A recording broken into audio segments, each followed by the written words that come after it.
दोस्तों, new education policy 2020 जुलाई 29, 2020 को launch हो चुकी है। इस पॉलिसी का एम है making India a global knowledge super power.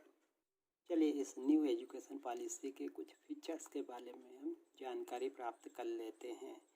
पहला, ये अच्छी तरह से समझ लीजिए कि वर्तमान की 10+2 सिस्टम जो कि अब 5+3+3+4 सिस्टम के द्वारा रिप्लेस्ड कर दी जाएगी। इसका मतलब बच्चा पहले 5 साल प्री प्राइमरी में, 3 साल प्राइमरी के, 3 साल सेकेंडरी के और 4 साल हायर सेकेंडरी में एजुकेशन प्राप्त करेगा। पहली बार भारत में 3 साल के बच्चे की शिक्षा को भी एजुकेशन प्रणाली का अभिन्न अंग बना लिया गया है। 3 साल से 6 साल के बच्चे में नर्सरी, LKG, UKG से होते हुए 7वें साल में ये फर्स्ट और 8वें साल में सेकेंड क्लास उत्तीर्ण कर लेगा। प्री प्राइमरी एजुकेशन बाल वाटिका शिक्षा के अंतर्गत होगी तथा इस शिक्षा का माध्यम मदर टंग मतलब मातृभाषा होगा। इस शिक्षा के लिए नया पाठ्यक्रम विकसित किया जाएगा। ECCE क्वालिफाइड टीचर के द्वारा ये बच्चे पढ़ाए जाएंगे और इस शिक्षा का उद्देश्य होगा होलिस्टिक डेवलपमेंट, मीन्स बच्चे का समग्र विकास। 9 से 11 साल का बच्चा प्राइमरी शिक्षा के अंतर्गत 3rd, 4th और 5th क्लास उत्तीर्ण करेगा। इस दौरान बच्चा बेसिक लिटरेसी और न्यूमेरिकल एबिलिटी को अचीव कर लेगा और पूरी तरह से इसमें परफेक्ट हो जाएगा। 12 से 14 साल का बच्चा 6th से 8th क्लास उत्तीर्ण करता हुआ सेकेंडरी शिक्षा प्रणाली में प्रवेश करेगा। इस दौरान कक्षा 6वीं में इसे कोडिंग से परिचित किया जाएगा। तो ये पहली बार है जब भारतीय शिक्षा प्रणाली में कोडिंग प्रोग्रामिंग लैंग्वेज को कक्षा 6 में ही स्टार्ट कर दिया जाएगा। कोडिंग या प्रोग्रामिंग जो है हायर एजुकेशन की शिक्षा का विषय है, परंतु यह कक्षा 6 में स्टार्ट किया जाएगा, जो कि एक बहुत बड़ी बात है। आइए कोडिंग के बारे में कुछ जानते हैं। कोडिंग के द्वारा बच्चा खेल खेल में बहुत सारा ज्ञान अर्जन करेगा। ये जो डिवाइस देख रहे हैं ये आर्डिनो नैनो है। बच्चा इसके द्वारा अपने खिलौने विकसित कर सकता है। ये बहुत सरल विषय है। Arduino device can be connected to USB cable.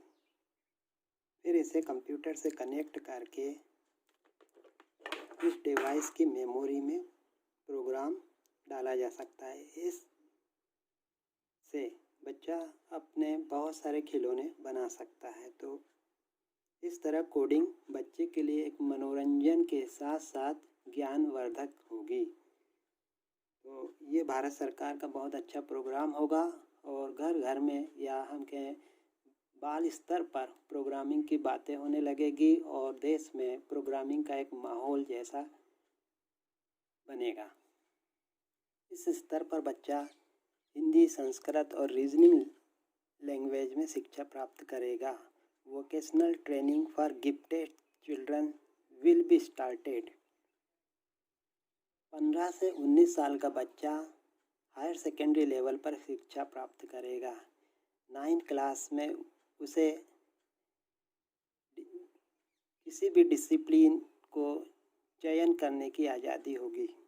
वह अपने इंटरेस्ट के आधार पर किसी एक डिसिप्लिन में एडमिशन ले सकता है।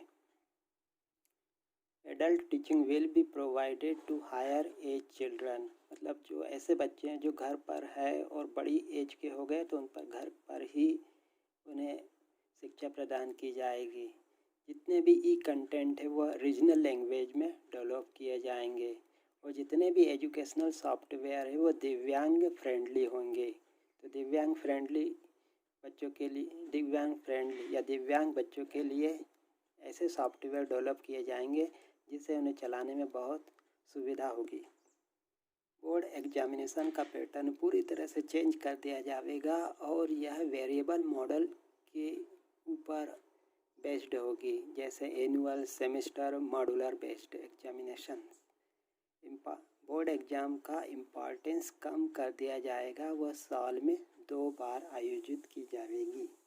बच्चे की प्रोग्रेस के लिए 360 डिग्री होलिस्टिक कार्ड बनाए हुए जाएंगे, जिसके अंतर्गत पहले लेवल पर बच्चा अपने आप को जज करेगा, दूसरे लेवल पर बच्चे के दोस्त बच्चे को जज करेंगे और तीसरे लेवल पर टीचर बच्चे को जज करेगा तथा वह यह बताने में सक्षम हो जाएगा कि बच्चे का इंटरेस्ट किधर है और बच्चे को कौन सी लाइफ स्किल इसमें डेवलप करने की ज़्यादा से ज़्यादा बढ़ावा दिया जाए। रिपोर्ट कार्ड बनाने में आर्टिफिशियल इंटेलिजेंसी AI का उपयोग किया जाएगा।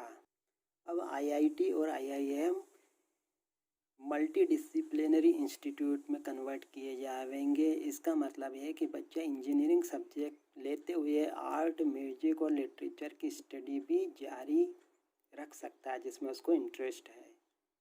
NTA जो कि नेशनल टेस्टिंग एजेंसी है, वह सभी कॉलेज और सभी विषयों में एडमिशन के लिए एक सिंगल टेस्ट का आयोजन करेगा। भारत में जो बेस्ट यूनिवर्सिटी है उनके कैंपस विदेशों में भी खोले जाएंगे। कॉलेजों में मल्टीपल एंट्री और एग्जिट प्रोग्राम लॉन्च किए जाएंगे। इसका मतलब यह है कि किसी कारण से कोई बच्चा डिग्री के 3 साल अटेंड नहीं कर पाता है तो उसे 1 साल की पढ़ाई के बाद उसे सर्टिफिकेट दिया जा सकता है। फिर वह कुछ समय का गैप ले करके फिर दोबारा यदि पढ़ाई करने के इंटरेस्टेड है तो उसे फिर से डिग्री कोर्स में शामिल किया जाएगा और उसे डिग्री पूरे करने के पूरे अवसर दिए जाएंगे। एजुकेशन का एक्सपेंसेस बढ़ा करके GDP का 6% किया जाएगा। 2030 तक हायर एजुकेशन से ड्रॉप होने वाले बच्चों का परसेंटेज 50% कम कर दिया जाएगा। मतलब एडमिशन लेने वाले बच्चों का परसेंटेज 50% तक बढ़ा लिया जाएगा। अभी हमारे देश में ये परसेंटेज 25 है, बाकी बच्चे हायर एजुकेशन में पढ़ नहीं पाते हैं। तो नई शिक्षा नीति के अंतर्गत ये जो रेशो है ये 50% तक, मतलब एडमिशन लेने वाले बच्चे जो फर्स्ट क्लास में जो एडमिशन लेते हैं और हायर क्लास में फर्स्ट क्लास में एडमिशन लेने वाले बच्चों का 50% बच्चा हायर एजुकेशन में एडमिशन लेगा। और ये बहुत बड़ी बात है कि हायर एजुकेशन में बहुत तेज़ी से वृद्धि हो जाएगी। सबसे इम्पॉर्टेंट बात है academic bank of credit will be develop. इसका मतलब ये है कि बच्चे को किसी प्रोग्राम में बच्चे को एक सर्टिफिकेट प्रदान किया जाता है तो क्रेडिट भी दिए जाएंगे, 2 मार्क्स क्रेडिट या 3 marks credit. Then next class में फिर उसने कोई जो है पुरस्कार जीता है तो उसका क्रेडिट फिर 2 मार्क्स 3 मार्क्स, इस तरह से कैरी ओवर होते जाएगा और पढ़ाई खत्म होने के साथ साथ इसका एक अच्छा क्रेडिट स्कोर का बैलेंस होगा जो इसके कैरियर के डेवलपमेंट में बहुत काम का होगा। तो ये बहुत अच्छी चीज़ है और इस तरह हमने कुछ बातों पे डिस्कस किया है कि नई एजुकेशन पॉलिसी सफल हो और ये जो है भारतीय एजुकेशन सिस्टम को और अच्छा बेहतर बनाने में बहुत अच्छा योगदान देगी, ऐसी हम सबकी आशा है।